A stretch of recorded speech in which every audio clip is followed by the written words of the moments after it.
Üfleyip duruyoruz. Şimdi trakeostomili hastam için hepiniz hoş geldiniz. Canlı yayın kaydı bulunsun diye bu canlı yayını düşündüm. Sağ olsun Oya Hanım, Çetin Bey de izin verdiler benzer durumda sıkıntı yaşayanlara. Çetin Bey'i şöyle istersen gösterelim. Trakeostomisi vardı. Evet. Şöyle Solunum tamam, cihazıyla geliyor. geldik. Evet, solunum cihazıyla ve gastrostomiden besleniyordu. Bilmeyenler için trakeostomi böyle ucunda balon olan bir kanüldür. Biz buraya Makine. takarız. Makine destekliyordu. İşte hal böyle olunca nefesindeki sıkıntılı durumlarda bundan kurtulması için öncelikle burnundan alıp ağzını kapattık. Buradan makine solutuyordu ama burnundan yine de makineye ekstra destek, hani 10 kat gücü kullanmasını istedik.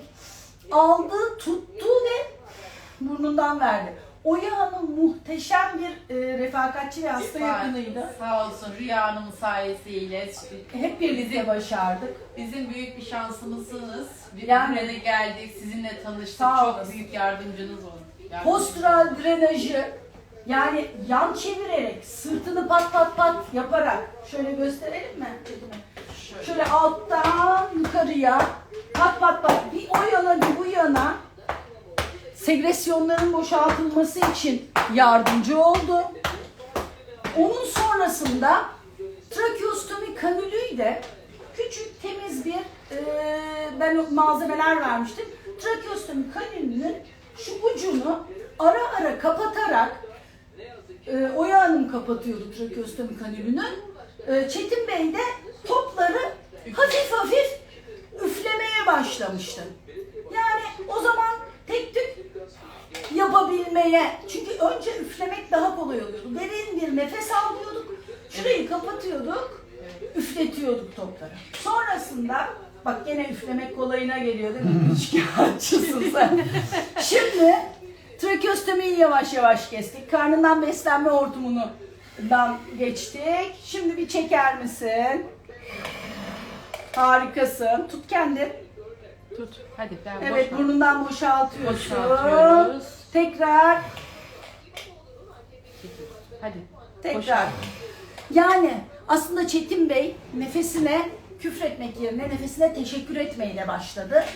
Trakeostomi kanülünden de kendisi kurtuldu. Tabii ki Oya Hanım çok güzel çalıştırdı. Ha bir de trakeostomizeyken elma toplamayı çok Tabii, düzenli hareketlerimiz, yaptık. fizik- Elma toplama çok önemliydi. Fizik hareketleri, ayaklarını tüm fizyoterapist arkadaşlarımın gösterdiği egzersizleri de eksiksiz yaptırdı Oya Hanım.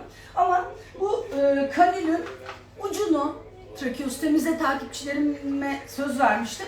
Böyle hafifçe kapatarak birkaç katlı temiz steril bir kapatıcıyla kapatarak nefese teşekkürü daha fazla burundan vererek, dudakları mühürleyerek çalıştırıyorlar ve mümkün olduğunca nefesi güçlü alıp diye üfleyebildikleri kadar Hastamızın burundan nefes almasını sağladık hocam. Aynen. Öğrenmeye çalıştı. burun nefesini Burunla nefes almayı güçlendirip öğrenmeyi. ve çünkü hatırlıyorsan Unutmuşlar değil, yoğun bakımda. sıkıntıya girince bir de buradan hızlı nefes tabii. veriliyor. Tabii. İlk Bunu- unutuyor hasta bunu. Yoğun bakımdayken unutuyor burundan nefes almayı. Hatta en küçük bir sıkıntıda Evet. diye nefes almaya başlıyor. Zaten buradan geliyor. O yüzden trakeostomize şu kanülle takibinde, tabii ki bu süreçte balon şişikti. Sonrasında balonu söndürerek Tabii. nefes yolunun aktifleşmesini sağladık. Çünkü hem balon şişik hem burun nefesi çok zor oluyor. Önce İndirdik. balonu indirdik. İndirdik. Ondan sonra baktık çok güzel tolere ediyor. Trakeostomisini kaldırdık. Kaldırdık. Yeterince burnundan solumayla idare edebileceğini Evet hocam. rezervlerini makineden ölçebildiğimiz kadarıyla hesaplayıp o şekilde planladık. Hepinize bu yayını kaydedeceğim. Trakeostomi ile hasta takip eden tüm takipçilere nasıl etkili çalışma yapacaklarını Evet. öğrenirler. Bu balonunu söndürerek kısa süreli çalışmalarla kondisyon kazanabilirler. Bu toplar insanı hayata döndürüyor. Sen biliyorsun ama işte dışarıda nefesinin kıymetini bilmeyen Evet.